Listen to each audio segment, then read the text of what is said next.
Hello and welcome to TSL Talk for round 7. Today we're joined by Tasmanian State Coach Matthew Armstrong. Matthew, thanks very much for joining us. Good morning.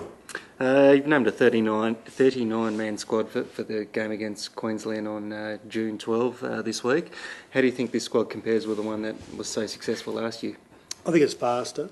Yeah, look, touch wood that the Kenny Halls and the Scott Stevens and the Nathan Streets of this world that stay fit. I think it's a better squad. It's certainly will be a quicker squad, probably more depth, both physically and more, with more experience. So I think overall the squad's pretty good. Yeah, there are a couple of notable omissions though. Bernie's Luke Shackleton, who you would have had a lot to do with at the Devils, and the reigning Tassie medalist Kurt Hazelwood from Devonport. Yeah, well, both probably weren't in my contentions last year either. I think the Scotty Stevens, the Nathan Streets of this world, the Kenny Halls of this will cover the ground a little bit quicker than Shaq. And going to Queensland, the hotter conditions and the bigger ground, I just thought he's probably in a line of 4. He's the last one, so I think we've got plenty of that type. Obviously Luke's type. Well, Brett Gaping up forward doing so well as well at the moment, kicking all the goals. Luke can obviously go forward, but probably Brett's in front of him there, and probably young Darren Crawford's in front of him as well. Yep. So look, he's very unlucky, but at the minute, I just think there's a couple in front of him. You talk about Brett Gaping and Darren Crawford. They're the TSL's leading goal kickers. They're probably a medium-sized forward at best. Can you rely on them to kick your winning score in a state game like this, or do you have to go for a more traditional key forward kind of send-up? I'm not sure. We'll wait and see what they've got. At the minute, they've probably got more key power forwards. We haven't got a lot of key power forwards in the state at the present stage, so we will have to rely on Brett and Darren. I think Justin Plapp kicked 6 goals last year, and he's not a big bloke. He's probably just 6 foot just. So no taller than Brett Gaping, really. Yep. So I think we can manage. I think it's what we put around them. Maybe the Jay Bowdens, the John Bowerings, these type of players around them, the Matthew Juries, to make our forward line reasonably quick, is the key. Yeah, Queensland's going to have some serious AFL talent, or former AFL talent, at its disposal, the likes of Peter Everett, Tim Notting, Jeff White and Trent Noble. How are you going to combat these kind of players? Yeah, good question. I don't know just yet. If they all get up, they're big, they're tall, they're strong, they've got a lot of AFL experience. We'll just have to match them the best way we can, and then devise a way or come up with a way where we can, like we did last year, sort of run them and play a quick brand of footy to maybe get on top of their probably lack of mobility around the ground. So when we see their squad's being announced next week, we'll definitely have a good look at it and then see the way we're going to handle it. Do the Queensland AFL state teams get additional funding to keep these former AFL players in the state and on their list? I'm not sure how it works. There is a funding set up, I think. I don't know whether AFL Queensland do it or it's part of their structure, their organisation, or it comes from somewhere else. But I think they do get some money just to hold them in the state, which is a good idea. I mean, to have experience going down to the statewide league levels is a fantastic idea. We've had 6 rounds of the TSL this season. Do you think the standard's lifted in its second season now?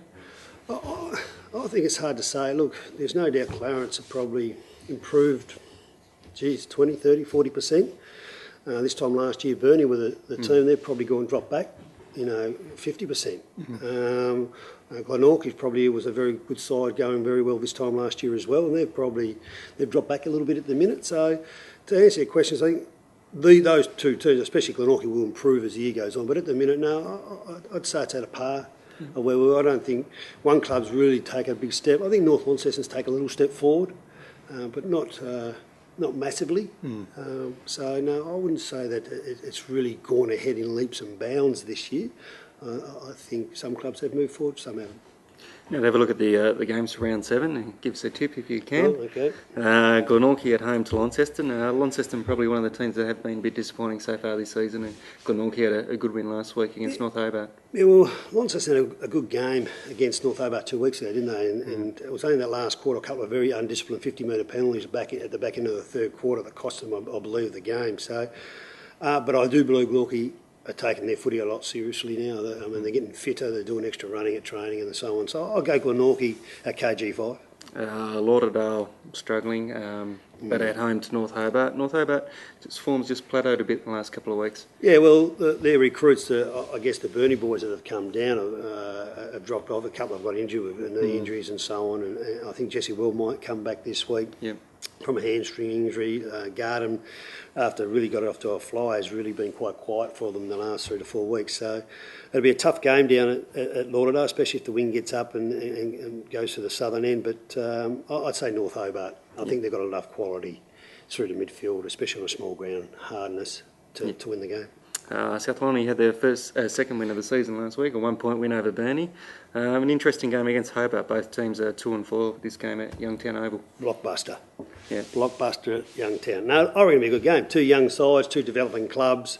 I couldn't pick it'd be a flip of a coin. I go South Launceston just on home ground advantage. Yeah, massive ask for Burnie to come down to Belrive to take on Clarence. Clarence undefeated, reigning premier. And what are they? I think they've made about 5 or 6 changes. Into their side comes, Adam Green, Josh Green, there's Ryan Bailey, they're the 3 under-18 boys. You've got Matthew Jury coming back in. Good. They've got a plethora of talent at the moment. They've got plenty of depth. Big ask for Burnie, but I think it'll do their young men good. If it's done the right way, it'll show them where they've got to get to in years to come. So obviously Clarence there. An interesting game on the Sunday. North Lonnie second on the ladder, 5-1, won the last 5 games in a row. Devonport won the last 3 games in a row at Aurora Stadium. This will be a good game. This will be a good game. I think Devonport got off to a shaky start at the season, but I think they're starting to find their way now. North Launceston, they're doing very, very well. They're coming up against the better sides, the Devonports, I think the Clarences and the North Hobart. So we'll get a really good gauge on North Launceston in the next month of footy. So I still think North Launceston have got good form. They're using the ball well. I'll go North Launceston. No worries. Matt, thanks very much for joining us, and for all your news and reviews, pick up your copy of the Mercury or go to the Mercury online.